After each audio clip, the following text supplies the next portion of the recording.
Am I the red flag for giving my future mother-in-law 3 days to pay me for a new wedding dress, or else I show the family a photo of her wearing it? Update included. Am I the red flag for being disrespectful and telling my parents good luck with that when they tried to ground me? Am I the red flag for canceling my girlfriend's birthday dinner because she burned my Wagyu steaks?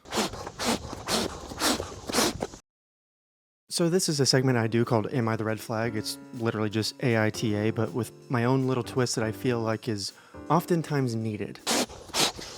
Am I the red flag for giving my future mother-in-law 3 days to pay me for a new wedding dress, or else I show the family a photo of her wearing it? Update included. What? Sorry, I think a synapse just snapped in my head. Okay, so I'm getting married to my fiance soon. I bought my wedding dress weeks ago. My future mother-in-law kept pestering me about trying it on, but I firmly refused. I am more nervous than a mime performing a monologue. I finally shut it down after she offered me $100 to let her try it on. Her reasoning for persisting so much? She says it's because of her love of wedding dresses and her obsession with them. What kind of obsession? What? Actually, I don't want to know. Fast forward to yesterday, I came home from work early and I found my fiance at home. He freaked out after seeing me and tried to prevent me from going into my room while trying to text somebody on his phone. I opened the door and was shocked to see his mom standing there wearing my dress. I instantly pulled out my phone and took a photo of her in it. She and my fiance freaked out after I told her that she needed to pay me for a new dress in 3 days or else I'll show the whole family the photo. She started crying and then left, and my fiance blew up at me saying I can't be serious and that I overreacted because his mom just wanted to try the dress on. No harm done. But I refused to listen to him because, in my opinion, the dress should only be worn by the bride and the bride only. Quite frankly, I felt disgusted looking at the dress again. I don't want it anymore. And so I think it's fair she pays me after she ruined it for me. He yelled at me and told me to wake up and stop treating his mom like that as if she was an enemy. We had a fight after, and he failed to get me to back down, and he's been staying with his mom since then. Oh, I'm sure he has. Sicko. Business is probably a little lighter at the Bates Motel tonight because they're probably using one of the rooms. Norman and Norma masturbates! That's the grossest thing I've ever said! I felt awful, but I spent $3,000 on this dress and worked hard to get it. I can't stand looking at it, but people in my family think I'm escalating things and risking my relationship with not only my future mother-in-law, but my fiance as well. Am I the red flag? Spin move! Okay, is this whole family just getting busy at the bridal shop? Does nobody realize how weird this is? Let me just read the update. Update. Oh my god, this blew up, and so I thought I'd add some updates. My fiance called and offered to pay for the dress himself so we can end the conflict, but he wants me to hand him my phone so he can delete the photo himself, swear that I don't have any copies to use against his mom later, apologize to his mom, and lastly, he asked that I quit his family group chat and log out of Facebook for at least a month. I haven't responded yet. What are you, grounded? P.S. He called with this offer/conditions hours ago, but I didn't want to include this in the post, but now I did. Also, I'm not sure if I'll agree because I don't want him to pay for it. I want his mom, the one who wore it, to pay for it. Not being vicious, but trying to hold her accountable. Okay, remember that parachute game that we always used to play when we were growing up in gym class? We need like a red flag, like big enough for that, so the whole family can circle around it and just hold it for hours and think about what they've done. And just, they need a timeout, dude. It's your dress. It's the biggest day of your life. They don't respect your boundaries, and you need to check your cabinets for Similac because his mom has still got him on formula. And throw that dress in an acid barrel because that woman did things in it. Not the red flag. All right, before we move on to story number 2, gently press the subscribe button. We run through public parks and we yell our opinions. We have fun over here. It's fun. Am I the red flag for being disrespectful and telling my parents good luck with that when they tried to ground me? I live at home while going to university. I'm in my final year and I have a job lined up after I graduate. My parents have been charging me rent since I was 16. Jesus. I have a small company that pays me about $60,000 a year. Jesus again. I started it in high school. It's one of the reasons I graduated early from high school and why I got attention from recruiters. My parents said that since I was earning adult money, I could take in adult responsibilities. Okay, now hold on. Don't run yet. What? They're grounding a grown-up. You know you can't treat him like an adult only when it's convenient for you. Come on, let me at him. I know, but it's early. Let's just be sure. Plot twists are a thing, folks. Okay? I thought that was fair, so I paid for all of my stuff starting at age 16, not university. I got a scholarship, and the rent they charged me was minor, $300 a month. But I basically considered my room to be completely mine after that. I kept it tidy because I like it that way, but they had no say in when I cleaned it or when I did my laundry, other than to not do it at a time when I would disturb the family, for example, 3 a.m. I bought food for myself and I ate when I wanted. They tried to say I was separating myself from the family, but I saw it as more as having my own schedule. Okay, stay. Dude, I am more pent up than a longhorn in a locker. This year for spring break, I went down to Mexico with friends. My parents were upset because they were hosting a big Easter family get-together. When I got back, they said I was behaving badly by not being around for a family gathering. I said it was my last spring break in university and that I was not responsible for their schedule. They said I was grounded, and I laughed and said good luck with that. I went to my room and locked the door. They tried banging on it for my attention, but I'm done. Okay, this is getting hard to defend here. So, is it time? Just one more paragraph. Just hang on. I'm in an emotional straitjacket. My grandfather came over to talk to me later. He is the one who helped me get my company started, and he is always there for me. He said that I was rude to my parents when they were trying to be there for me.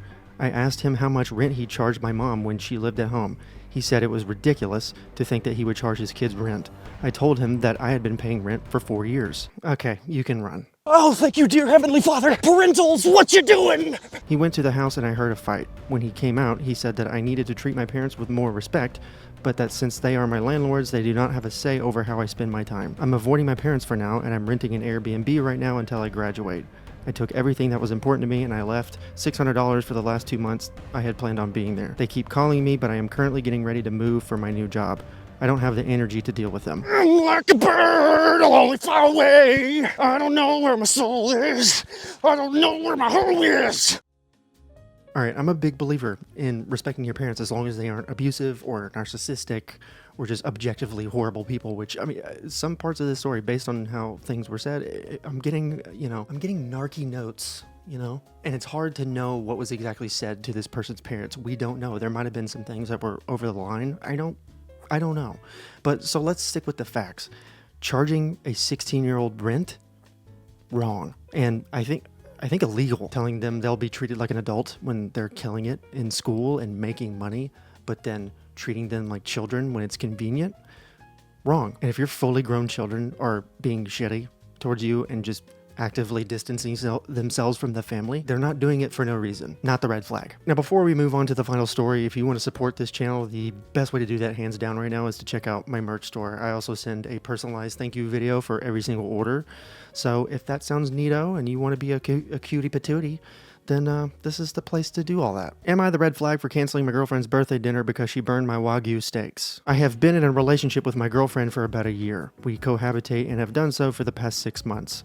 A couple of weeks back, I blew about $200 ordering some Wagyu steaks. I was looking forward to them coming so much because I love cooking and have never had a real Wagyu steak before. They arrived on Thursday evening last week, and I decided we'd have them for dinner on Friday night. My girlfriend seemed generally uninterested as she's not much of a steak person, but she said she'd enjoy them with me. Did you order steaks for her birthday dinner knowing that she hates them? Am I reading this wrong? Is it time now? No. Will you Ice Cube should have hired you for that movie, Are We There Yet? Because you wouldn't even have to act. On Friday morning, we had an argument before I went to work. It was really stupid. She disagreed with me on a project that I'm working on involving the garage, and despite the fact that I own the house we live in, kept trying to assert authority over the decisions I made. She then brought up the Wagyu steaks as evidence that I was wasting money on the project and an expensive food. I went to work in a bad mood, but I sent her a text in the afternoon saying that I'd like to talk it over a bit when I got home with a cool head. She didn't answer. I left work around 5:30, looking forward to the steaks, but when I walked in the door, there was this horrible smoke smell. My girlfriend greeted me, grabbed my hand, and led me to the table. She said, "Dinner is served." The steaks were pitch black, completely inedible. Eating them would have been a health hazard. I asked what the hell she was thinking, and she theatrically gasped with her hand over her mouth and then said, "Oh, me?" Oh, my sinister sister in Christ! The plot has been twisted! And this is why we wait. Hello. Now let me get one thing straight here. There was no way she accidentally got those steaks to that condition. Based on our frying pan, she probably turned the heat up as high as it would go, threw them on with no oil or butter, and just let them sit. That was completely intentional. I called her on her lie. She kept being obtuse. She kept using little phrases like, "Oh, aren't you happy?" and "Oh, weren't you looking forward to these steaks?" I've never been so disgusted with her. Well, her birthday was on Sunday, and I had reservations at a really nice French restaurant for her and her parents and me. Oh, so the steaks were just for him. sickening. Oh, it keeps getting worse. The plot sickens. I just flat out told her that I was canceling the reservation. She immediately flipped and told me that her parents were going to be super upset, but I didn't care. She grabbed the steaks and threw them in the garbage, where they were going to go anyway, and then stormed off. Sunday came and went. She didn't say a single word to me, opting to lock herself in another room. Her parents have had full radio silence. I'm starting to feel bad about my decision, but did I go over the top here? Okay, this one is interesting because there is a little bit of nuance here. We don't know what the garage project was. That part was a little vague. We don't know the dynamic of their relationship, so there could be a level of responsibility here for this fella. But unless you were building like a torture dungeon in your garage to waterboard your enemies, or you were like cutting up cats in there or something, this is insane. This is insane. And the longer that time goes by that you don't get an apology, the worse this makes her look. The fact that you sent a message afterwards saying that you wanted to have a calm conversation about it tells me that you are looking for healthy discourse. But the fact that she didn't answer tells me that she's not. Intentionally destroying somebody's things that makes them very happy and excited is just, that's like demented almost. And to have some like weird like jigsaw kind of vibe about it, like, oh, me, you want to play a game? That's a whole other level. That's malice. There's malice in his palace. And it's your house. Like, it's the house that you bought and paid for. Again, there could have been details that have been left out or things that have been thrown in, but we don't know that. That's just speculation. So I have to go with what I know.